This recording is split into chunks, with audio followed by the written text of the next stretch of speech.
Good morning, everyone, and thank you for joining us today for this announcement. This morning, I'm here to talk a bit about some changes coming out of the Department of Lands in response to the impact of COVID-19.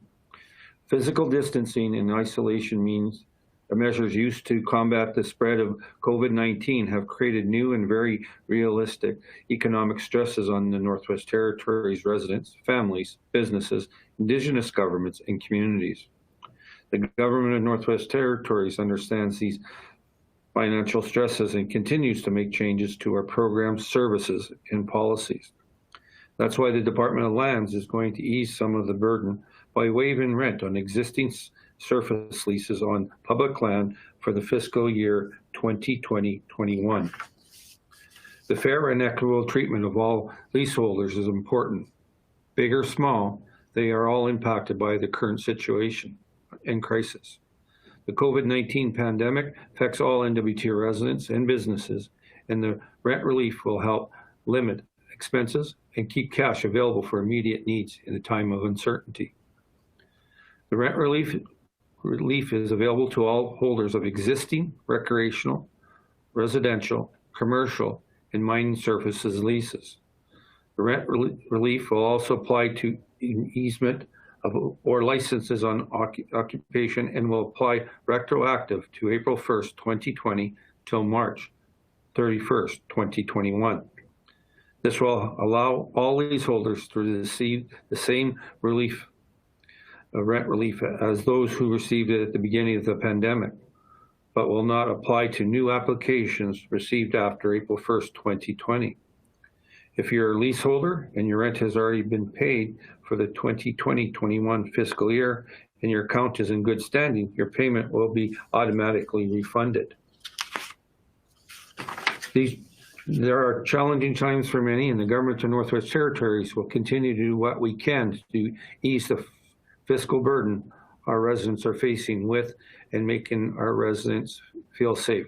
At this point in time, I thank you very much, and I'm open for questions. Thank you, Crystal. Thank you, Minister. So we've got a few media with us on the line today. As usual, we're going to work our way through the list. We don't have a whole lot of time, but we'll work our way down. One question, follow-up, or two questions, whatever works for media. And we'll get started with Emily from Cabin Radio. Hi. One question that I had is in the press release, it said that this will help residents and businesses to save $2.7 million. I'm curious what portion of that money is expected to be saved by residents and what portion is expected to be saved by businesses? So get the clear understanding, I'll ask Blair to give you the information, but it's basically, it's broken down into 4 different areas. There's residential, there's recreational, commercial, other, and mining services. So to give you the exact number, I'll ask Blair to give you that information. Thank you.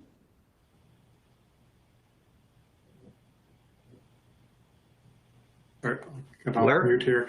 Thank you, Mr. Minister. I'll be able to give you some numbers here to help clarify how the breakdown will work. We have quite a few residential dispositions, so residential leases that are in the magnitude of approximately $500,000, so $500,000. We have another number of our recreational leases that are out there. They're in the magnitude of about $350,000. So right there, there's over $850,000 to residential and recreational lessees.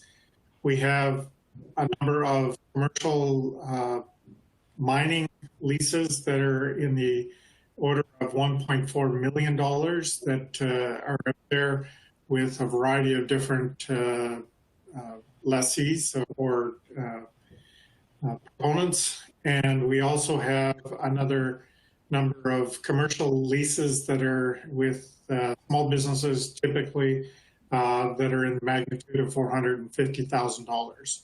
So all total, they come to $2.707 million.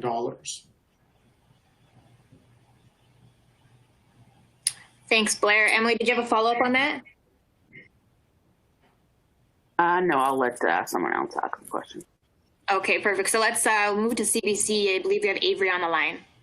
Hi there. My question is about who we are going to see be given this relief. I know you just outlined some numbers there.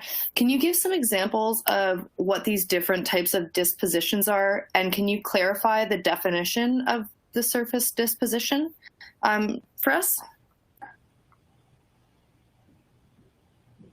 Okay, so I'll give you a variety of the businesses, and then as for the definition, I'll turn it to Blair there. So a variety of business types such as, diamond mines, bulk fuel companies, small contractors, trucking companies, tourism operators, fish plants, outfitting camps, sawmills, lodges, and when we talk about residential, well, that's pretty self-explanatory. That's where people have their homes and that. So when we talk about recreational leases, are typical for cabins, but that are used for traditional purposes to provide for the families. They also provide some recreation leaseholders that are Indigenous and use their cabins for traditional pursuits as well. So as for the definition, I'll turn it over to Blair. Thank you. Thank you, Mr. Minister. Because we're dealing with a variety of different dispositions and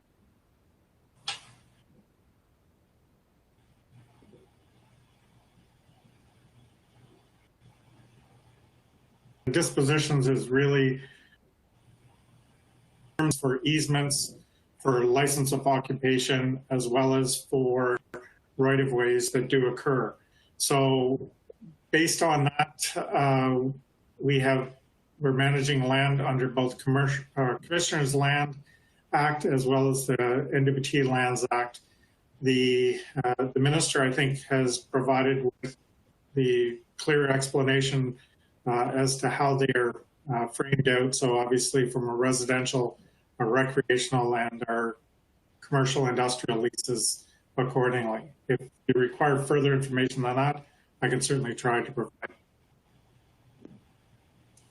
Okay. I think there was maybe some technical difficulty, so I may have missed part of the answer, but I can send a follow-up if need be. Yeah, there was a little delay there at the front end, but yeah, we can flip you that, Avery, or if we've got some time at the end, we can do it again. Did you have another question on that one? Sorry, just unmuted myself. My last kind of follow-up is just in terms of, making this decision to give the relief, who were you mainly hearing from about, maybe perhaps sharing that they had some challenges and needed this rent relief? What prompted it? So what prompted it was we started hearing from a lot of residents about concerns about the difficulties of getting through this COVID-19 pandemic. We reached out to a number of businesses that have talked to us, and then we looked within what we could do. So how we could help people in the Northwest Territories and businesses. And we looked at this, and this is how we felt that we were able to help. We've had a number of people who have reached out to us, businesses and residences asking for help as best that we could offer. And it took us a little while because we had to make sure we were able to do it properly within the parameters of what our policies are. There is still some work that we have to do with justice and that, but at the end of the day, it was hearing what the residents and businesses from the territories and the challenges that they were facing, and then we looked at how we could help them. So at the end of the day, it was kind of a combination of people asking, businesses asking, and then us as a department seeing how we could help the residents move forward. Thank you. All right, let's give Arthur CKLB a chance here to ask a couple questions. Cabin Radio actually asked my question. So Oh, Thank you. Oh, perfect. Okay, well, we actually only had the 3 outlets online today, so that's perfect. We'll just do another quick flip through just to check. Emily, did you have anything further from Cabin? Yeah, so it's my understanding that they don't have to pay back rent until March 31st, 2021. And I'm assuming there's no interest on that. So yeah, just to clarify, it's April 1st, 2022, March 31st, 2021. So they're not paying any rent. We're not charging any interest on it. It's actually a relief. So basically, April 1st, 2021 is when the invoices would start coming out for lease payments again. Okay.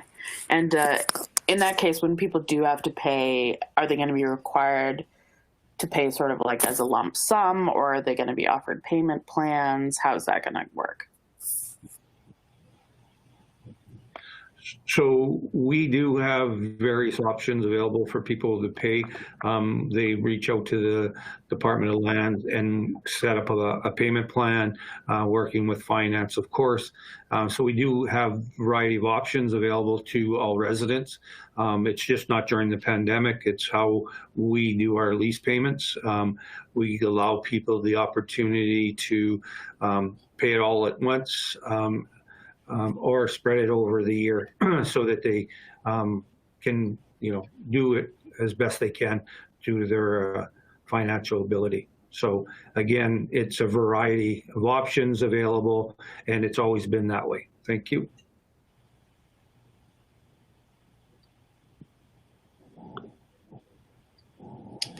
Avery, did you have anything further from CBC? The one last question I had is the Lands Department able to share a list of mineral resource companies that have been offered rent relief?